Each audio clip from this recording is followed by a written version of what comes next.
all over. So, I mean, the last Afcon was shown to the final 500 million people globally. I think this Afcon is going to far exceed that. Revenue-wise, definitely. Yeah. So for me, I've put it down on the table now. We know who are the favorites, but overall, it's going to be the best ever Afcon. Okay, big call. Ash, what are you looking forward to most in this Afcon? I mean, everyone has been hyping it up. Sadesh just adding a little bit more to the fire there as well. You know, whenever a tournament is starting, especially the Afcon, it's always the opening ceremony. I always look forward to an opening ceremony because that's when now you see the feel of how the atmosphere and how the fans are doing, how the fans are feeling. So for me, the fan experiences during the entire tournament, how everyone is just going to receive Morocco hosting it. So there's just so many things I'm looking forward to, but more so, it's 3 days to go. I want to see what Morocco will do at the opening ceremony.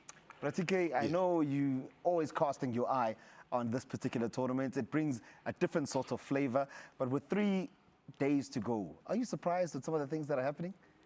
Not at all. I mean, Africa, there's always lots of drama about Africa, and with just a few days to go, for me, I will be looking for an underdog failing Goliath, you know. I'm looking at Botswana maybe causing an upset, your Comoros, you know, all those small countries, sort of small countries that people are dismissing. I would like to see them putting one over big guns. And for me, that is what Afcon is all about. Seeing the small guy, you know, boxing out of his weight division and maybe even exchanging blows with the heavyweight. And for me, that's what the fun is all about. I have a sneaky feeling that you're talking about the small guy, maybe Cote d'Ivoire, you know, boxing above their weight and dominating. Maybe that's a jab towards Mamadou. So I'm going to go to Mamadou and find out, is he talking about you, Mamadou, when he speaks of Cote d'Ivoire being the small team punching above their weight? I don't know. First of all, I would like to start by congratulating Morocco for winning the FIFA Arab Cup. The final just ended a few minutes ago. They beat Jordania 3-2, and I think that could be a good omen for them going to Afcon. And this was a Morocco B team. Anyway, Dike knows that a champion deserves respect. A champion is a champion. When he's talking upset, he's mentioning Botswana, Comoros. He will not dare mentioning Cote d'Ivoire. Look, I have to admit that I was being a little bit naughty there because I'm sure Ratike was not mentioning that. But, you know, we have to add a little bit of sugar and spice to the stories. Now, my brother Giovanni, I heard a rumor that you are not happy with me, that I have not been responding to your WhatsApp messages. I can see that you're not happy there. But you know what? I love you anyway. Welcome to Soccer Africa, brother. Thank you very much, Fizo. You're my brother as always. It's been a really fast-paced week for me, especially after the World for Life, one of the biggest sporting events in Cameroon, and then the Cameroon Cup, and then I have to start my flight to Morocco. Yeah, no, look, we're looking forward to having a lot of conversations with you around what is happening. But I'm going to start with you, Mamadou, and I just want to get your thoughts with regards to the build-up to the Africa Cup of Nations and how you've seen it across the continent. I think it's very exciting. You can see clubs arriving in Morocco in their traditional attire, in their cultural attire, and that is spicing up the whole African Nation Cup. You like it or not, African Nation Cup is unique. It's unique, and today, most of the talent that are making European football are from Africa or from African descent.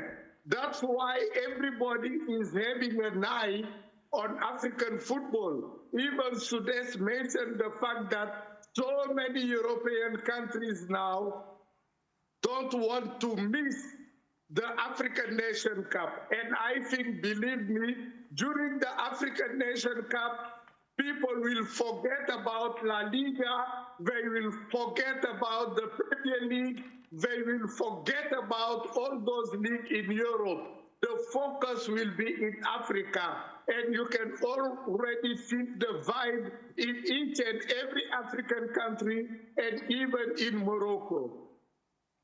All right. No, I mean, look, there's still so much that we're going to speak about throughout the show. Maybe before I even get into our first subject, I want to just throw something into the panel here with regards to the Africa Cup of Nations itself. There's a big fight for people to recognize that this is one of the big tournaments in the world. But does the drama leading up to Afcon and all the issues that we were going to speak about, does it help us with regards to, I guess, people taking this tournament seriously in other parts of the world? Yeah, Fizo, that has always been age-old debate, you know, especially the tug-of-war club versus country in Europe. And I think Afcon deserves the respect it does, you know, because you look at the players. If I just give you a rundown, you know, from the Turkish Super League, there's 21 players. France Ligue 1, there's 50 players. EPL, 32 players. Serie A, 21 players. Bundesliga, 18 players. That's just... These are a few of the top 5. Imagine the rest. So there's over 200 players, African players, who are playing in Europe. So it shows that the quality that Africa has and contributes to European football. And I think, you know, there should be the respect. Mamadou mentioned the Afcon is a very special tournament. You look at the history of the Afcon. It brings a lot of history into it, and it has grown. You know, every edition has grown and grown. Even like now, the prize money has increased. Under the leadership of Dr. Motsepe, there's $32 million at stake. The winner gets $7 million, something that's unheard of. And when you rank it around the other confeds, it's only the Copa America and the Euros who gives more prize money than the Afcon. So it's surely one of the top, you know, international competitions out there. All right, look, we're still going to get stuck into all the subjects, as I did mention, but I think the very first thing that we want to speak about is, of course, the drama around Nigeria and the DRC. That is, of course, with the FIFA World Cup qualifiers. Pratike, what's going on there? And I know it's something that you have a lot of passion for and you want to sink your teeth into. You can't wait. Look, I somehow get a feeling that there's somebody higher up, either in CAF or FIFA in particular, in FIFA, who wants Nigeria at the World Cup by hook or crook. I mean, who tipped Nigeria that South Africa fielded an ineligible player in Teboho Mokoena? Now, who tipped Nigeria again that the DRC have 9 ineligible players? You know, and when they tipped them about South Africa, Nigeria still failed to qualify.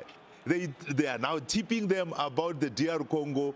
Heaven knows. I think Nigeria are clutching at straws. They lost in the field of play, and I think they must be gracious enough, they must be sportsmen enough, and just accept that this was not their time.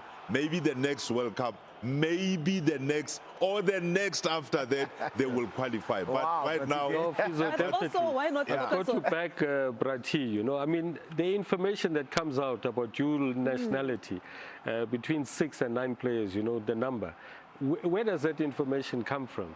You know, Nigeria must just accept and look forward, start building, focus on the Afcon, and look to qualify for 2030, you know. I think it's unfortunate because they're using the World Cup. They could have just taken the loss and say they were outplayed. They had so many opportunities to stay in the game. They were outplayed totally, and it's unfortunate that they're trying to now break their brand. They've got such a beautiful brand. Nigeria is such a strong brand in the African continent, and if they can use that, whatever emotions that they're feeling for Afcon, it will help them. If they can't beat Lesotho, exactly. They can't beat Zimbabwe, they can't beat South Africa, they can't beat the DR Congo. That's what I'm saying, Bratike. And they still feel they should take the deserve loss. to qualify for the World Cup. Nigerians need to just take the loss and say, listen, this was not our time. We're not going to be at the 2026 World Cup. You know, there are even people in Nigeria, Afcon respected people. They're actually embarrassed by this. They're actually telling the NFF, drop everything, just accept it and let it go, you know. Look, we've got 2 award-winning journalists that are on Zoom with us. So maybe I want to throw it to them as well. Do Nigeria have a case here, Mamadou and Giovanni? I'm going to start with you, Mamadou. Definitely Nigeria have a case. When you put in your own constitution, in the constitution of your country, that you don't recognize dual citizenship, I have many Congolese friends in South Africa. When they wanted to take the citizenship of South Africa, they had to go to the embassy, write a letter and renegade on their Congolese citizenship. Clear. Now, how do you play for Congo and have dual citizenship when your own country does not recognize it and it's written in the Constitution? As a country, you have to respect your own Constitution. And I think Nigeria have a case. These people are carrying European passport and coming to play for DRC. They cannot be Congolese because the Constitution of Congo says you can only be Congolese with only one passport.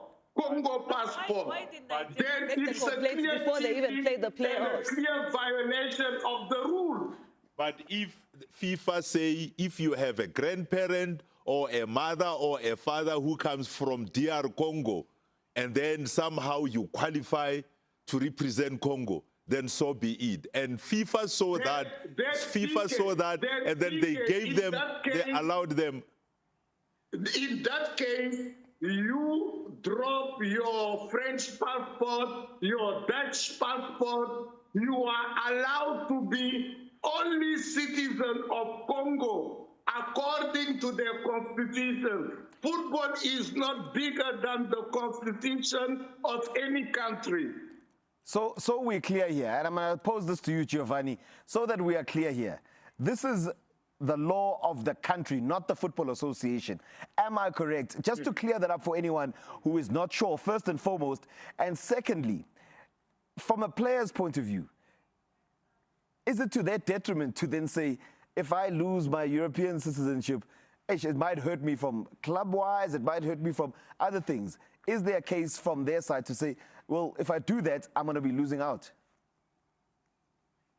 First off, I think Nigeria do have a case, but like TK said, you know, going through the back door, it's Nigeria. Come on.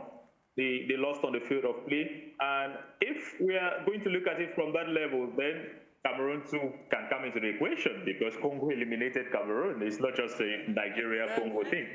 Congo eliminated Cameroon. So FIFA would have to bring in Cameroon because we were eliminated by Congo. So I think it's said and done. Nigeria lost on the field of play. It's true that they do have a case, just like the case of Iboko Mokwena. This is much more different. So probably it's an interesting one to watch from the World Football Governing Body FIFA, because come on, Nigeria, it's a World Cup, and a World Cup Nigeria has not been at the world level for some long time, and they have quite some quality play that you know, miss out on this opportunity. But then they lost the game against the Congo. Let's see what the World Governing Body of Football is going to do for that.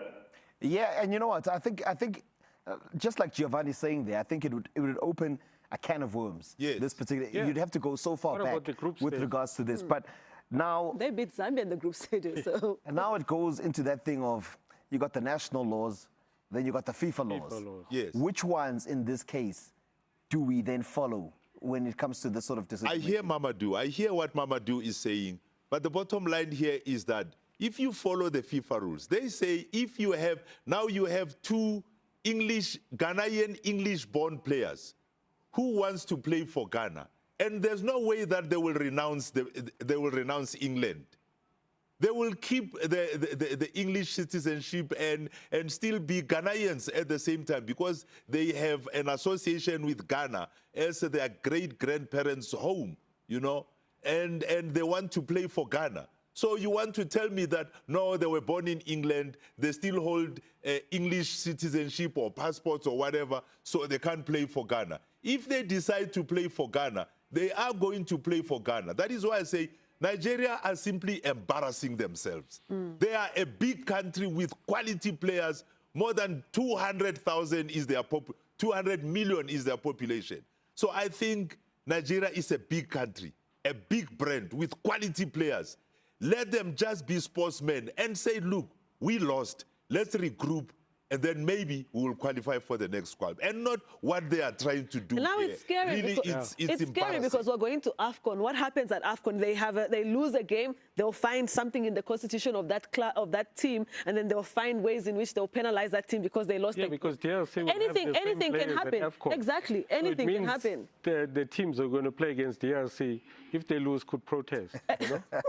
It's going to be a sham. Yeah, look, hence it goes back to what I was saying with regards to opening a can of worms. That's a headache that I'm glad I don't have, and we'll be watching that one closely. And as always, we'll bring it to you fresh off the press right here on Soccer Africa with regards to that. Now, we have to go to Giovanni's country, Cameroon, because there is a lot happening there. And I have to come straight to you first because... yeah, it's a tough one. You know, I have to take a breath because I'm really confused. Giovanni, what is going on in Cameroon with regards to the two squads that have been picked, the battle with Eto'o and the sports minister? What's happening? Well, I should make something clear here. We have one team preparing for the Africa Cup of Nations, and that's a team that has been listed by the Cameroon Football Federation, FECAFOOT. The Confederation of African Football only communicates with FECAFOOT and not the Ministry of Sports and Physical Education of Cameroon. So whatever guidance was going or is going at that level is to end it at that. Now talking about the choice selection of some of players like leaving out Andre Onana and Vincent Abubakar, the coach has made it clear that it's not a sporting decision, and it's a personal decision he had to take. Andre Onana has had petty spats with the Cameroon Football Federation, headed by Samuel Eto'o, of course. Remember that in 2022 FIZO, we spoke about it, he was sent out of camp at the World Cup after he was even named captain.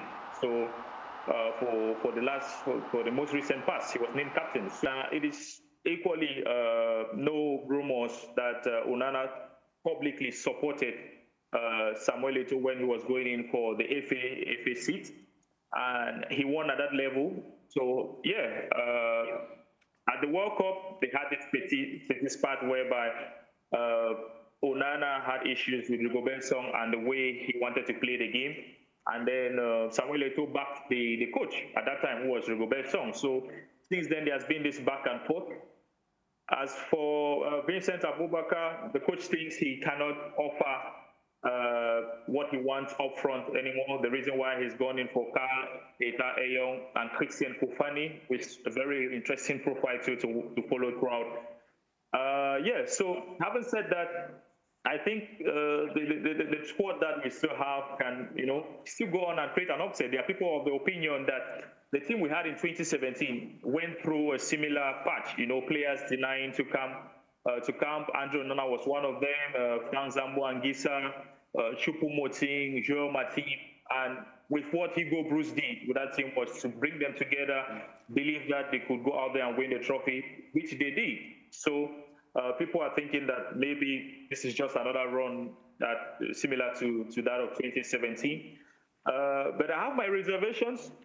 The best players have to play, and I think Vincent Abubakar still had something to offer, not necessarily playing 90 minutes on the field of play, but you have young guns who are coming in, and they're going to find it difficult to don the national jersey. Some weight needed to be taken off them. I think Abubakar is that elder brother that they would have spoken to. He's played several Afcons. He's won an Afcon. So, yeah, keeping him out, personally, I think it wasn't the greatest of all things David Pago to do. But looking at the team entirely and the coach, David Pago, this is a coach that has won the local championship. He's won the Cameroon Cup. He's a well-known name around the national triangle out there in Cameroon. He's played the CHAN. He was fourth place in the CHAN. He made fourth place as assistant coach to Martin Tongo Pile in the 2020 CHAN. So yeah, he's a coach that likes the underdogs, if I would put it that way, players that have no name yet. So he could go out there, implement the discipline, and try to win with that group because they are still hungry. They have and we are it's full with local coaches. We have MS Faye, who was of course born in France. but it's an Ivorian. We equally have Thierry Mayuma, who is a former Gabonese international, and Chikino Konde of Mozambique, who is equally a local coach. So there's going to be a battle of the local coaches. And hopefully it doesn't turn out to be a disaster, because the big difference between now and 2017, like I opined on earlier on, is that there's still some trouble inside, you know. In 2017, everyone was moving one direction. They wanted to win the competition. Now we have friends of Onana, we have friends of Abubakar who are in the squad, and they kind of feel, why are these guys left out? So they have a lot of work to do in terms of bringing that group together and believing that they are moving towards winning the trophy. Yeah, look, I mean, there's so many subplots here, so many stories with regards to this particular one, and it's not great to see, because Cameroon, one of the great footballing nations of our continent. And I've got to throw the question to you, Mamadou. You look at Samuel Eto'o as a leader. Sometimes they speak about, everything starting at the very top. One of the greatest players we have ever produced on the continent. But you get a sense that his reign so far has been filled by so much drama and uncertainty. What is your take on not only Eto'o as the president, but also everything that's gone on with Onana and Abubakar as well, Mamadou? I think that once you are elected as the president of the Football Federation, people must allow you to do your work.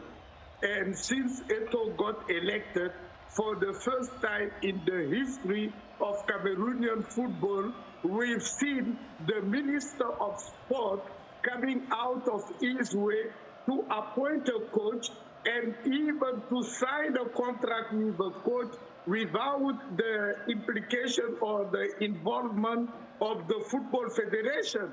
And I think that's where everything went wrong. As a consequence, Cameroon is out of the World Cup. Now that the minister realized that he did a huge blunder, now he's backtracking, allowing now Eto'o to find his own way and appoint his own technical staff and go to the Afcon. But it's too late. For Cameroonian, they cannot understand that as Cameroon, with the biggest number of participation in the World Cup in Africa, when now it's 10 countries representing Africa, they are not there. There was a sabotage from the Ministry of Sport right from the beginning. If it did allow Eto'o and his executive committee to do their work, if they fail, they can be accountable. But when the minister takes in charge everything, the minister used even to book hotels different from the one the FA would book for the national team. It was a total confusion. Now that there is some kind of sanity prevailing, let's see what Cameroon is going to deliver in Morocco against Gabon, Cote d'Ivoire, and Mozambique in the group stage. Yeah, and of course it makes things quite tricky, because now it's just bordering on government interference. We know how strict FIFA is with regards to that, and that can open up, real problems for them as a nation as well. Yeah, I think now Samuel Eto'o has won the second term. Let him do things his way. He doesn't have the issue with the sports minister, Mark Brace. He is now fully in control. Remember, Cameroon have won the Afcon 5 times. They've got history on their side. They've got the pedigree. Amidst all of this controversy, as Giovanni says, they could come together as a team and surprise everyone, So I would give Samuel Eto'o the benefit of the doubt. Yes, there's a lot of controversies around it, but a lot of unverified stories and gossips behind the scene. Let's put that away. They're going to miss a great player in Abubakar, but there's some good young players there, and this could drive them to close ranks and perform, I just hope they do have a very great team psychologist, because with all the stress and drama that is happening around Cameroon and their federation and the country as well, it would be nice to see that the team goes there in one accord, like Sudesh is saying, because if you're not okay mentally and psychologically for such a big tournament, it'll be very hard to go there and perform, especially knowing that the team has had so much drama going on. So I hope they have a great team of leaders there to just put everybody in line, because I feel like them getting out of the group stage would be one of a great success story for them with regards to what's happening in their country. What would an Afcon be without drama? I mean, it's not only Cameroon, Nigeria, there's bonuses. Bafana, bonuses as well. There's another country, they just fired their coach as well. So the Afcon finals always have all these dramas that are going on. And look, I don't even want to dictate to Cameroon who they must choose and who. We have the same problems. There are some people who are saying to Hugo Bruce, choose Tembikosi Lodge, include him in the... So it's the Afcon. So it's the Afcon. That's the drama that is always associated with the Afcon. Yeah, no, Afcon FIFA is truly, and I love to see it. But even better to see my friend Giovanni. Gio, in parting, I know there's that chaos that's happening at the moment. How far do you think your team can get? Let's keep it nice and brief. Just let us know what you think your team can do, Cameroon, in this particular tournament. Well, we're in a very difficult group. And we start with a top team in the Panthers of Gabon. They've always given us trouble. Luckily for us, Aubameyang isn't going to be playing that game. They still have enough quality to worry us. And then we go up